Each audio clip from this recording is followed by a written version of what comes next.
Bapak ini nggak takut visi misinya ini dicontek dengan orang lain? Kenapa harus takut? Visi misi saya itu baik. Kalau orang pengen mencontoh, pengen mencontek, saya lebih senang seandainya anggota Dewan Provinsi itu berpikir seperti itu tadi. Benar-benar cita-cita atau omong doang. Kalau saya buktikan di Muntang, selanjutnya di tingkat provinsi saya akan berbuat lebih banyak untuk Kota Muntang, Kutim dan Bero. Insentif imam masjidnya saat ini terlambat, gitu ya. Itu saya suarakan di sidang paripurna. Bagaimanapun imam masjid, guru ngaji, dan guru agama itu adalah ujung tombak membentengi masyarakat dari Muntang untuk iman dan takwanya. Jangan sampai ujung tombak tersebut insentifnya sampai tertunda.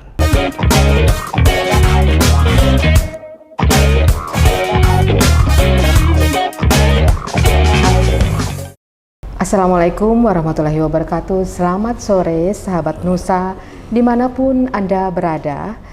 Semoga hari ini dalam keadaan sehat dan tidak kurang satu apapun.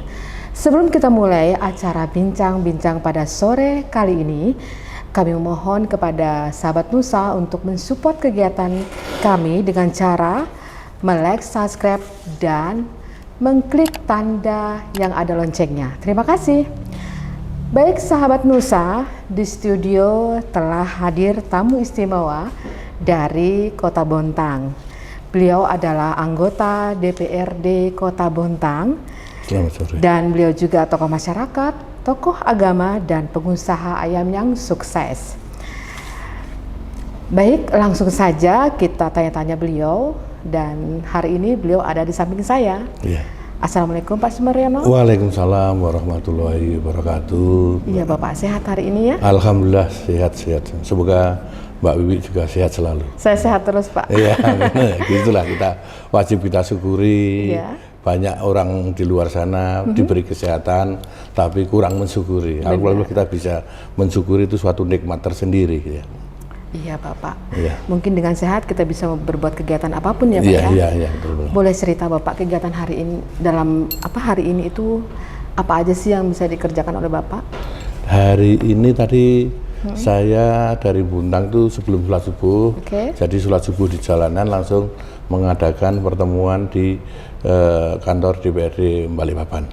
Biasa menyerap aspirasi yang mana bisa diterapkan di Kota Bontang. Gitu, ya. Iya Bapak sekarang masih duduk sebagai anggota DPRD Kota Bontang. Pak cerita dong suka dukanya seperti apa sih menjadi anggota dewan itu? Sebenarnya gini, banyak orang yang ngomong anggota dewan itu mudah. Gitu karena dilihat, karena tergantung niatnya. Kalau niatnya itu berbuat kebaikan yang di jalan Allah, semua akan mudah.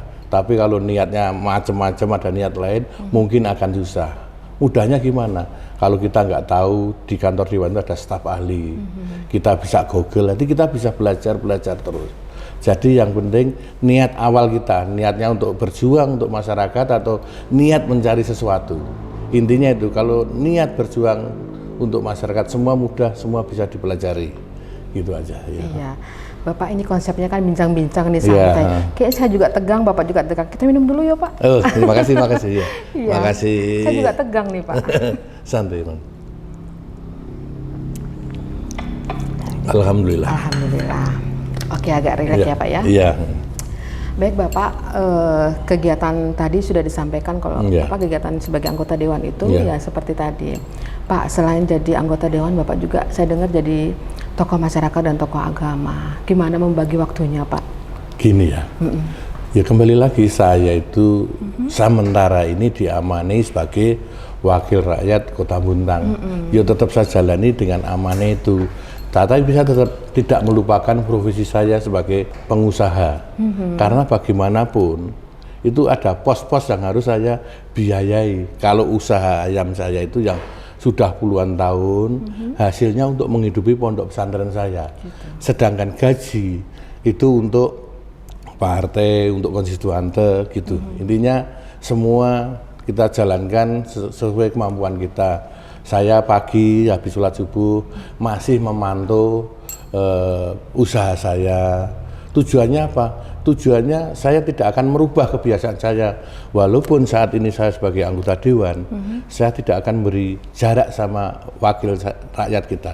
Jadi kalau saya di pasar, banyak warga mengeluh, saya tampung. Jadi warga bisa mengeluh apa saja kepada saya. Jadi antara rakyat dan wakilnya itu tidak ada jarak. Tidak ada jarak. Ya, Pak, itu ya. aja. Ya. Apapun itu, Pak? Apapun, masalah kendala apa, insya Allah kalau saya bisa bantu, akan saya bantu. Kalau tidak, ya tergantung. Kalau itu berkaitan dengan Komisi 2, saya akan selalu support, akan selalu pantau sampai terselesaikan masalah tersebut. Tetapi, apabila itu di lain wewenang Komisi 2, misalnya hal pembangunan, saya akan berkolaborasi, minta tolong teman Komisi 3 yang mana mengatasi masalah itu, tapi tetap saya pantau sampai masalah tersebut clear gitu. Gitu ya Pak ya. Iya. Memang harus dikombin ya Pak ya, Iya. artinya dengan kegiatan Bapak sehari-hari Iya. dengan kegiatan Dewan. Iya. Nah, saya dengar-dengar nih Bapak juga pengen melanjutkan perjuangan Bapak di DPRD Provinsi. Ini sangat luas loh Pak, Iya. tidak hanya di Bontang saja tetapi di Sangatta dan di Berau. Gimana tuh Pak? Trik-triknya ada nggak sih Pak? Ya, kembali lagi ya. Saya dulu maju jadi anggota dewan itu bukan karena materi. Materi bagi saya sudah cukup. Saya memang berjuang untuk rakyat, berjuang untuk masyarakat, dan itu sudah saya buktikan selama saya menjadi anggota DPRD Kota Bontang. Banyak dana aspirasi saya untuk membangun majelis-majelis taklim, membangun rumah-rumah ibadah, dan untuk kegiatan-kegiatan sosial kemasyarakatan. Terus saya saat ini walaupun sudah banyak berbuat untuk Kota Bontang, saya belum merasa puas. Karena gimana? Karena anggaran Kota Bontang yang saya terima itu terlalu sedikit, sehingga tujuan saya membantu masyarakat luas itu belum semua tercapai. Makanya saya di 2024 dengan Bismillah saya akan maju untuk DPRD tingkat provinsi. Tujuannya apa? Tujuannya yang pertama tetap berjuang untuk masyarakat. Saya ingin sekali pertama anggaran provinsi itu saya bawa ke Bontang untuk membangun masyarakat Kota Bontang, Kutim, dan Berau. Malu sebenarnya Kaltim yang katanya kota yang kaya raya, tapi jalannya masih banyak yang itu. Nah itu perlu kepedulian sebagai wakil rakyat untuk menyuarakan supaya pembangunan bisa dirasakan masyarakat Kota Bontang, Kutim, dan Berau. Itu yang pertama. Iya. Yang kedua, saat ini dana BenQ yang diterima Kota Bontang itu paling kecil. Kalau Samarinda, Balikpapan, Kukar itu dana BenQ-nya itu sampai 500 M ke atas. Kalau Bontang itu cuma maksimal 40 M. Disitulah peran saya sebagai wakil rakyat. Saya akan berkolaborasi dengan pemerintah untuk melobi-lobi ke tingkat provinsi supaya anggaran yang diberikan Kota Bontang itu lebih besar. Itu yang kedua. Masih ada lagi program-program saya apabila kelak di 2024 itu saya diamanai sebagai wakil rakyat. Yang ketiga, anggota dewan itu kan ada uang perumahan. Kalau anggota dewan ada uang perumahan, sedangkan saya sudah nyaman tinggal di Bontang, dan dewan di provinsi itu kerjanya paling sekitar 3-5 hari kan tidak full di situ. Maka uang perumahan itu akan saya nyari rumah yang di sekitaran rumah sakit, akan nyari rumah yang besar untuk saya kontrakkan sebagai rumah dinas saya. Sekaligus rumah dinas anggota dewan itu menjadi rumah singgah, sehingga notabene saya bisa tinggal di situ. Masyarakat Kota Bontang yang istilahnya menengah ke bawah, apabila berobat di Samarinda, ada keperluan Samarinda, bisa menginap di situ, bisa merasakan manfaatnya tersebut.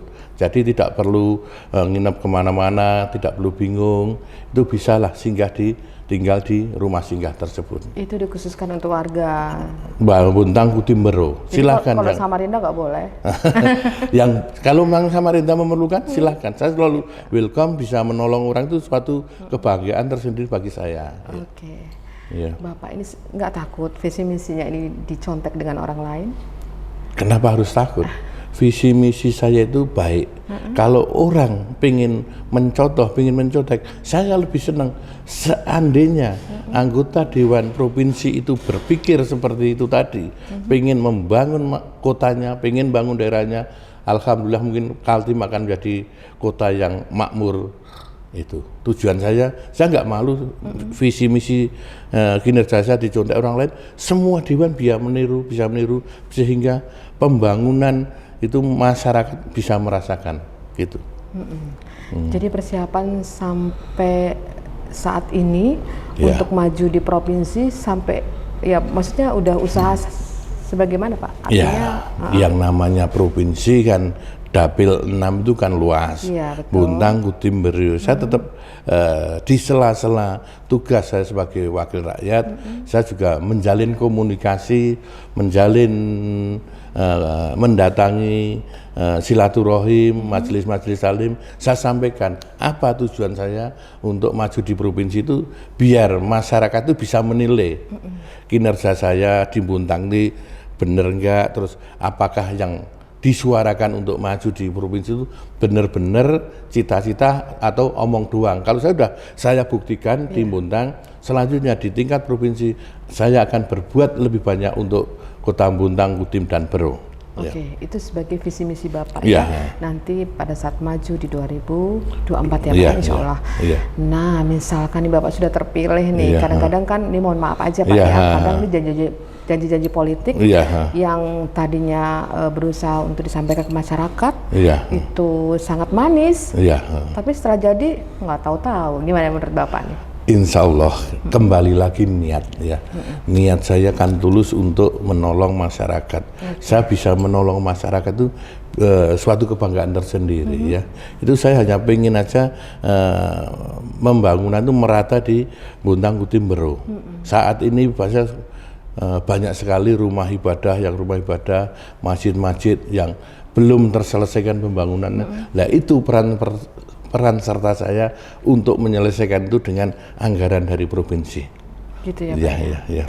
Nah juga ini saya dengar nih Pak, Bapak juga mau bangun rumah keagamaan. Itu seperti apa sih Pak contohnya? Itu namanya bukan rumah keagamaan, itu namanya rumah majelis.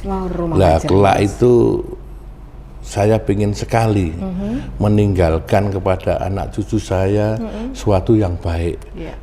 Rumah majelis yang mana selama ini saya aktif di kegiatan-kegiatan agama seperti majelis sholawat Buntang, seperti manakipan, seperti Asmaul Husna, itu akan saya tampung di rumah majelis tersebut.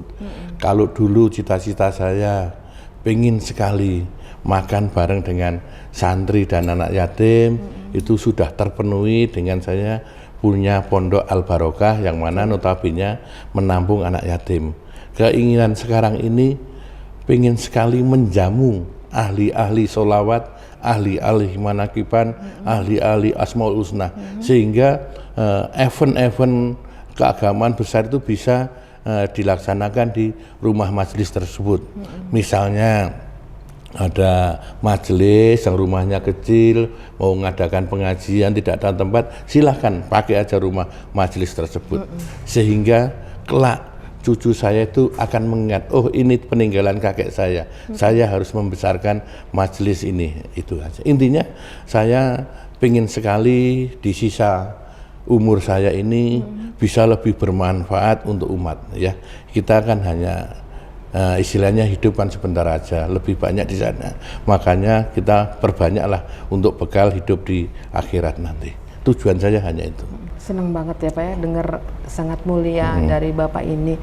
Tapi Pak, membangun sebuah rumah majelis atau rumah keagamaan itu kan tidak murah ya Pak ya. Kemudian Bapak juga mau maju di DPR Provinsi. Gimana membaginya dananya itu Pak? Begini ya, memang untuk menjadi maju di DPRD Provinsi memang tidak memang diperlukan biaya yang sangat besar untuk sosialisasi, untuk mendatangi ke majelis-majelis. Tapi bagi saya membangun rumah ibadah itu juga mulia. Saya berbuat untuk jalannya Allah. Saya punya keyakinan. Saya saat ini membangun jalannya Allah saya percaya Allah akan memudahkan saya, jalan saya untuk melangkah di kantor Karangpaci. Itu aja. Kalau saya memikirkan jalan Allah, Allah akan mudahkan jalan saya. Itu. Ya, artinya Bapak membangun rumahnya Allah atau rumah majelis itu Ya. akan berimbas nantinya Ya. kalau Bapak juga ada niat menuju Ya. ke DPRD Ya. provinsi ya Pak. Saya yakin saat ini saya membantu di jalan Allah, Allah tidak akan tinggal diam, akan membantu jalan saya. Itu saya yakin dan benar-benar yakin itu. Iya, Pak. Mungkin sewaktu Bapak sekarang ini Iya. menjadi anggota DPRD Kota Bontang, Iya. antusias atau masyarakat sendiri memandang Bapak sebagai anggota dewan itu perannya seperti apa? Adakah yang mungkin mengkritik atau bagaimana Pak? Ada sesuatu yang tidak menyenangkan mungkin? Saya itu kembali lagi niat awal saya kan berjuang lillahi ta'ala. Yaitu memang kalau ada masyarakat itu walaupun kita sudah berbuat baik ada saja yang kurang. Tetapi saya tetap yakin saya selalu berbuat, saya tidak akan jerah untuk berbuat baik, untuk menolong masyarakat. Bahkan di forum-forum resmi, di sidang-sidang paripurna, saya selalu menyampaikan masalah untuk umat, untuk apa-apa. Saya selalu sampaikan ke pemerintah. Misalnya, suatu saat saya jalan-jalan atau mengikuti yasinan di suatu tempat. Ada imam masjidnya mengeluh, Pak Haji, dana insentif imam masjidnya saat ini terlambat. Gitu ya. Itu saya suarakan di sidang paripurna. Bagaimanapun imam masjid, guru ngaji, dan guru agama itu adalah ujung tombak membentengi masyarakat dan mengundang untuk iman dan takwanya. Jangan sampai ujung tombak tersebut insentifnya sampai tertunda. Itu hanya itu, saya selalu menyuarakan itu. Alhamdulillah pengalaman saya meramaikan majelis taklim itu dengan anggaran. Misalnya suatu majelis taklim ada anggaran dapat 30 sampai 40 juta, itu bisa diberikan seragam, bisa diberikan rebana, bisa diberikan toa. Itu suatu kebahagiaan sehingga majelis tersebut yang semula ibu-ibu pengajiannya loyo-loyo, males-males, giliran disuntik dana, itu semangat lagi, dapat ya. seragam, dapat tua, itu sehingga majelis tersebut jadi ramai lagi. Itu kebanggaan tersendiri bagi saya.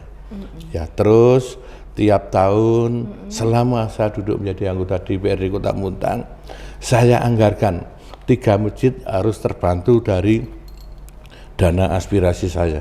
Alhamdulillah semula masjid yang belum selesai dengan dana aspirasi saya bisa diselesaikan sehingga rumah ibadah tersebut bisa dipakai. Itu kebanggaan tersendiri bagi saya. Tapi Bapak tujuannya hanya rumah ibadah. Ya. Terus kemudian untuk pendidikan sendiri atau mungkin kewirausahaan, UMKM, apa nggak juga dipertimbangkan atau dipikirkan oleh Bapak? Loh, lihat background saya dulu kan pejuang, pedagang. Saya tetap memperhatikan UKM di Kota Bontang ini. Apakah karena bagaimanapun Dinas Perindakop itu kan mitranya Komisi 2. Saya bisa menyuarakan, bisa minta komunikasi dengan baik dengan Ketua Dinas Perindakop apabila ada event-event atau pedagang-pedagang yang dimanakan perlu bantuan. Insya Allah saya bagaimanapun saya yang semula background saya sebagai pedagang akan memperjuangkan di terdepan untuk itu. Gitu ya Pak. Termasuk kemarin karena saya bermula dari pedagang pasar, setelah saya duduk fasilitas pasar saya lengkapi, parkiran, tempat kue, toilet itu saya utamakan karena bagaimanapun saya berasal dari pasar tersebut. Saya buktikan bahwasanya yang semula saya berdagang bisa jadi wakil rakyat dan bisa membangun pasar tersebut. Itu di daerah mana Pak pasarnya itu? Karena saya dapilnya Bontang Barat, ya di pasar Bontang Barat, ya, pasar Telian, Taman Telian, ya. Masih banyak yang perlu disuarakan lagi, tapi ya sebentar sedikit-sedikit lah, kalau semua kan tidak bisa dengan anggaran yang terbatas tersebut. Ya. Nah, mudah-mudahan ini teman-teman Nusa juga melihat bagaimana usaha Pak Sumaryono untuk bisa mengembangkan atau memberikan mendengarkan aspirasi dari warga Kota Bontang. Mudah-mudahan dari Kutim juga Iya. nantinya, kemudian dari Berau juga, Iya. begitu ya Pak ya. Nah sekarang nih harapan Bapak nih kepada masyarakat Bontang, Iya. Kutim dan Berau ini, karena Bapak ingin berjuang di tahun 2024. Ya. Silakan Bapak, mungkin harapannya seperti Saya kan saat ini kan juga sering ke Kutim, ke Mbero, sebenarnya prihatin dengan pembangunan terutama transportasi jalan-jalannya itu. masih rusak ya Pak ya? Masih rusak Itu belum. daerah mana itu? Dari Bontang ke sama Sangatta itu ya? Sangatta ke Ranto Pulung itu kan belum gitu. begitu. Oke. Insya Allah saya akan banyak membawa anggaran provinsi untuk membangun daerah tersebut. Oke. Yang intinya di 2024 nanti saya mohon doa restu dan dukungannya untuk maju di DPRD tingkat provinsi Kalimantan Timur. Semoga hajat saya bisa terkabul sehingga sisa umur saya itu lebih banyak bermanfaat. Saya ingin berbuat untuk masyarakat, terutama pemerataan pembangunan di Kota Bontang, Kutim dan Mbero. Itu adalah niat saya, biarkan sisa umur saya itu lebih bermanfaat, bisa membantu suatu kebahagiaan tersendiri untuk bekal saya di akhirat nanti. Iya. Agak sedikit lega ya Pak ya. Iya, Tapi iya. mudah-mudahan niat dari Pak Iya. Sumaryono ini Iya. bisa Iya. diterima dan didengar oleh sahabat Nusa di luar sana. Iya. Artinya yang teman-teman dari Kutim, Berau dan Iya. Bontang ya Pak ya. Iya.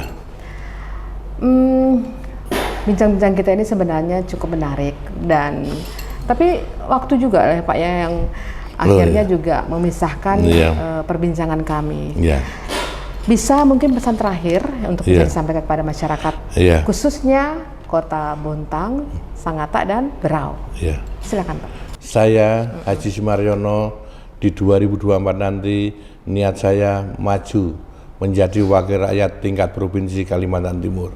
Saat ini saya mohon doa dan dukungannya agar saya, hajat saya untuk jadi wakil rakyat Dapil 6 bisa terkabulkan. Saya niat tulus hati mengabdikan sisa umur saya bisa bermanfaat untuk masyarakat, untuk membawa anggaran pembangunan khususnya Bontang, Kutim, Mbero. Iya, baik.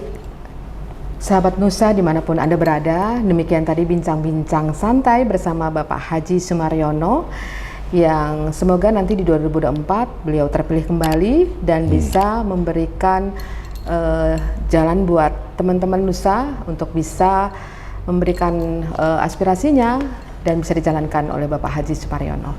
Terima kasih, selamat sore sahabat Nusa dan saya akhiri. Wassalamualaikum warahmatullahi wabarakatuh. Waalaikumsalam warahmatullahi wabarakatuh.